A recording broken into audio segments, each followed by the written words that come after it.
Hey, Hunter here from Daydream Games Board Game Society, and I just got back from GAMA Expo, the show where game makers gather and show off everything that is new and coming up in the industry. I talked with creators of projects I found interesting, as well as caught up with some of our past Board Game Society creators that were at the show. To start off with, I met off with creators of The Journey, an interesting new TCG with a retro flair. My name is John, creator of Journey TCG. With my buddy Dakota here, we both developed it over the course of 10 years or so. Journey TCG is a fantasy RPG trading card game where that functions more like having the old school 16-bit era games on the table. So it's a direct analog for how those games played. So to get a quick rundown of the game, you start with 3 different adventures like you would in any typical RPG game. That you're going to build your party, whether you like dark mages, berserkers, or if you like rogues, ascendants, and light mages and things like that. You're going to build 3 of that, and then you're going to build a deck of 20 to 30 cards of abilities, items, and equipment to support them throughout your combat. The goal of the game is to knock out the opposing party of 3. There's quite a few different features of Journey that do differ from games you might have played. One of which is they have their own initiative system. So at the top left of every one of the adventurers here that you choose for your party, regardless of which party they're in, the fastest adventurer is going to go first. So if this adventure here has a 6, this adventurer over here has a 4, and this adventurer has a 3, they're going to go down in that order of gameplay. But your opponent also has that same ability to do so.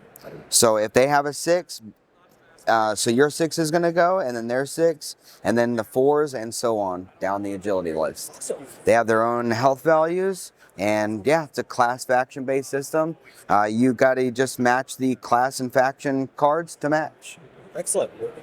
And what led you to go with the pixel art style over something else? Like, is there a... Sure. I like pixels. People seem to like pixels. I wasn't trying to be part of what everyone else is doing, and so I just went with the route that I liked. Like, I really like the old school RPG era. It's something that I would like to see come back more and more. So I wouldn't mind that either. Yeah, definitely. Well, thank you for your time, and I hope your game does well. So far, seems like some stores are picking it up, so maybe you'll see it in a store near you. Excellent. Thank you. Next, I caught up with the people at Mage Hand Press, the creators of the October 2025 Board Game Society pick, Witchy Cakes.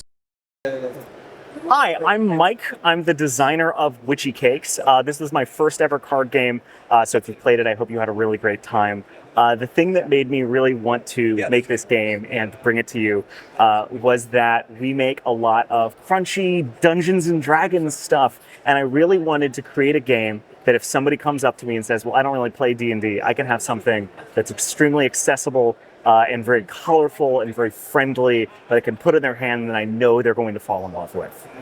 So if you played it, thank you so much for playing it. Let me tell you about a D&D thing while we're here, I suppose, at GAMA. If most people know Mage Hand Press from Vault of Spire of Secrets. So if you play D&D 5th edition, this is the expansion for 5th edition. It has 10 new base classes for D&D, over 150 subclasses, new spells, new magic items, you name it. It is an enormous and gorgeous little book that I put about 5 years of work into. And I'm going to be making more card games in the future. I'm going to be making more role-playing games like this. So if you like Witchy Cakes and you're also interested in role-playing games, give Mage Hand Press a look, and I think I'll have something to delight you. All right, thank you so much. Thank you. Next up is Game Gather, a new app that I think has some interesting potential in the board game space. Hey there, I'm Nick Townley, founder of Game Gather. We just released an app that is meant to centralize the tabletop gaming community with a ton of really cool features to help people play the games that they love more often. Our app features a way for gamers to connect with each other and the local game stores around them through unique visibility in the game stores to be able to see when they have open table hours, get notified of events that you care about based on the games that you play. And on top of that, we have great matchmaking features. So if you're ever sitting at home waiting to play a game, throw up a flare, someone else in the area looking to play will match up with you, and it'll show you game stores around you that are ready to go with open tables and have everything you need. On top of that, we also have a marketplace for everything tabletop, not just trading cards or miniatures or board games. Home to everything at half the cost to sell on of most major platforms out there. Check it out today at game-gather.com. I caught up with Distant Rabbit Games, creators of one of the finalists for last year's Board Game of the Year award. So this is Mantis Falls. It is a 2 to 3 player hidden role game that my husband and I designed 8 years ago now, which we designed really for the two of us to enjoy a 2-player hidden role experience. It didn't exist. And so the way that it works is it's a sometimes cooperative game, meaning that sometimes you are 2 witnesses who are trying to escape this town, trying to escape mob retaliation for having seen something that you shouldn't have seen. And you're completely 100% depending on each other. So if one player dies, the other one loses. And your goal is to get out of this town together and alive. But you only know your own role. And so if you know that you're a witness, there is a 50-50 chance that you're actually with an assassin who is here to kill you. If that's the case, and that's your partner's hidden role, then your whole motivation switches. You don't have to get out of town. You have to kill that person, that assassin, before they kill you. And so as far as hidden role games go, it can be fully cooperative, but the entire time you're playing, you will never know that. And so you have the paranoia, instead of the who among us is a betrayer, you have the paranoia of just, are you betraying me? But it comes to the same thing. For each person in a hidden trader game, you're always thinking, are you betraying me? Yes. And so you have this kind of like this deep fear of the person that you're with, but you also have to trust them, because if you're going to win cooperatively, it's your only way out. So yeah, that's been Mantis Falls. This one came out almost 5 years ago now, and it's been amazing for us. We've sold now over 60,000 copies. We have it in 5 different languages, and it's actually supported us through creation of other games, and I get to do this as my job now, which is amazing. And so we had a lot of requests from people who love the game for things like 4-player support. This is 2 to 3 players, but people did want it for 4. So we actually made Below the Falls, which is a standalone sequel within the same universe, partly because of that demand for 4-player support, and partly because we have just more stories to tell in the world of Mantis Falls. And so in this one, it's very mysterious. Like, you don't know what you saw. You're just a witness. You've got to leave this town. Everything is shadows and silhouettes. In Below the Falls, it's a little bit more overt. You are one of the resistance fighters in this town. The Heron Collective is a loose band of allies who resist the corruption in the town. One of your own allies goes missing, and your task is to find her. And so there's 5 different locations she can be in. You're taking notes as you discover clues, and you're also trying to ruin the puzzle for everyone else that's with you. You guys are all presumably allies who are trying to escape.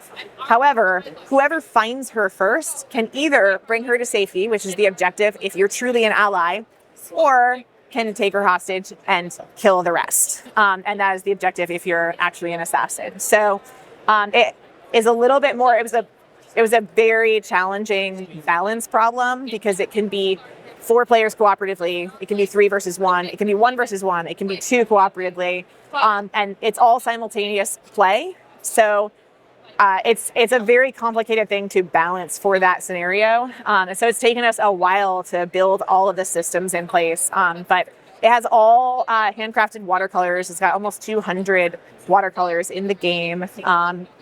And it's a lot of hand management and action card queuing, combo-driven card play, tactics.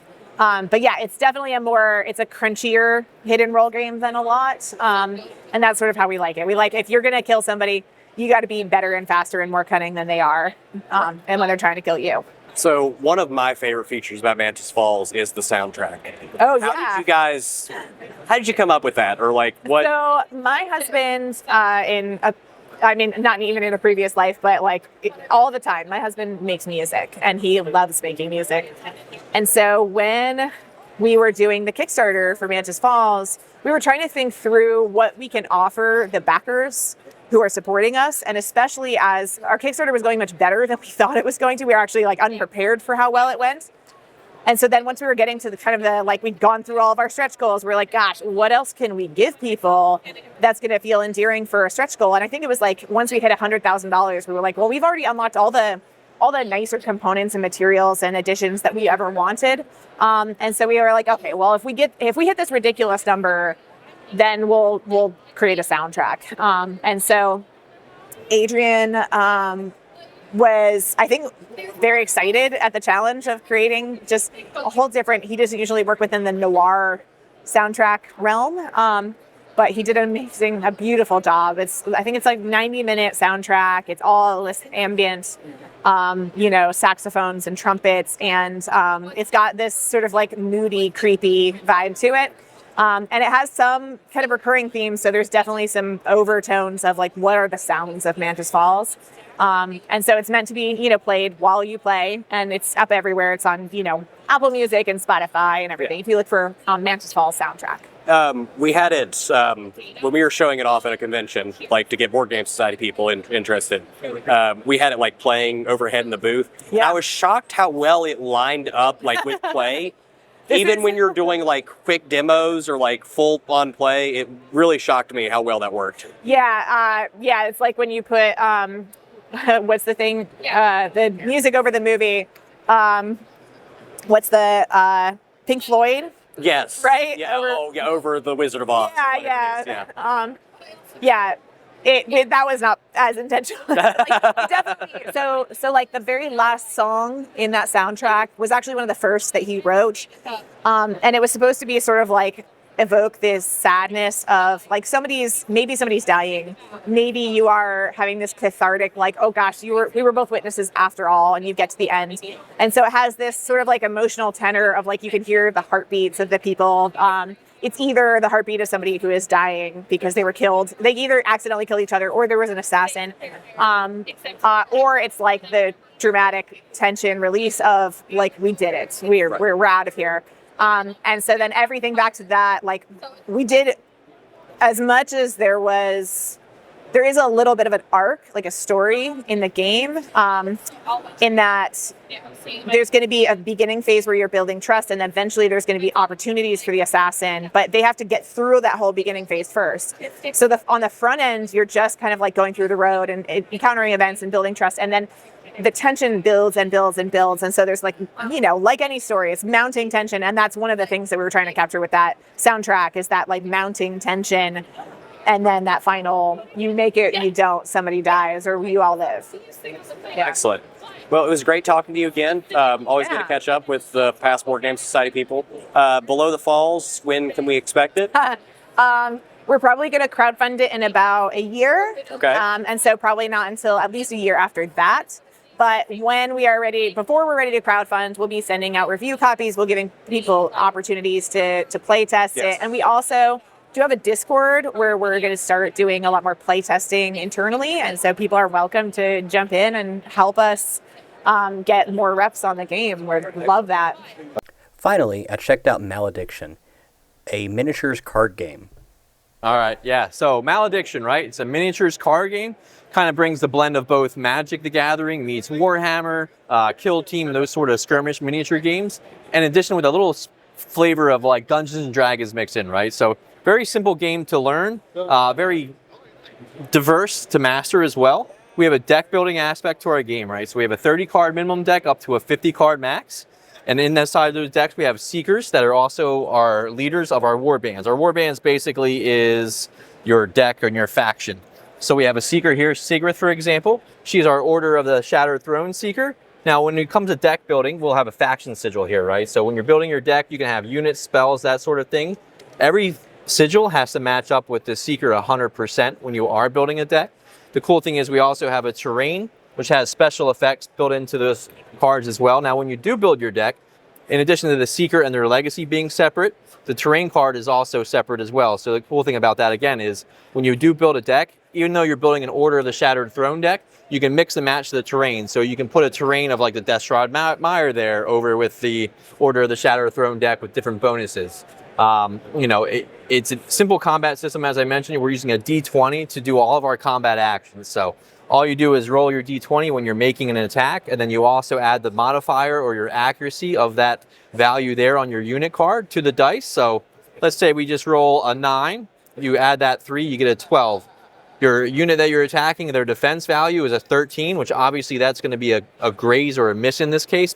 Now our game doesn't have misses, right? We have grazes. So anytime that you are below the armor of that unit, that's going to be a graze. Anytime you meet or exceed that defense unit value, you're going to be a hit. So we have two different damage values. You have a hit damage value and a graze damage value. So again, if you're doing a graze, you're still going to do 3 damage, for example, if you were this unit to attack. And then on a hit, you're dealing 5 damage. Name of the game is Earning Mastery. So a normal 1v1 game, you're going to earn 40 mastery to be declared the victor. And then obviously we have Echo as our resource, or in this case for mana comparison for magic. Now, our husks, which are normally placed as objectives on the battlefield, those are the main mission right there. So your basic goal is to go and claim a husk, which then will give you a relic. Relics are like legendary items that are tied to the unit that does claim it. They'll give that unit some special bonuses and all that sort of thing. The kicker is when you do claim a relic and you have a relic in that unit, you're going to gain 10 mastery, right? And again, so the goal is 40 mastery for this. Now, if you lose a unit that has a relic, you're going to lose that 10 mastery. So it's also got a tug-of-war's comeback mechanic in a sense built into it, where you might have 40 mastery, but your opponent might have 2 more units to activate.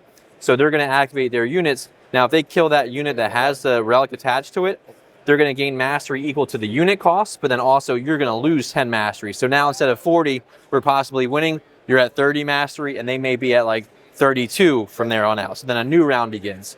In our game, the activations are alternating, so it's a you go, I go system where you're going to activate a unit. Each unit's going to have 2 action points to spend, right? So you can move and you can attack, or you can attack twice and that sort of thing. Each unit also has special abilities or keywords. Sometimes those keywords may require you to spend action points to do it. They're just obviously special abilities that are tied to that unit. And then what else have we talked about? 40 mastery, we got the Echo resources. I think that's pretty much it. I mean, it's pretty self-explanatory. If you played any war game, you understand the movement, right? It's a measurement-based system. Pre-measuring is okay, everything else like that. And then the cards obviously kind of speak for themselves. If you can read a card, you can play the game. Awesome. Well, thank you so much for talking to me today. We saw a lot of other really great stuff at GAMA Expo, including new submissions for Board Game Society games that might be coming to you in the future.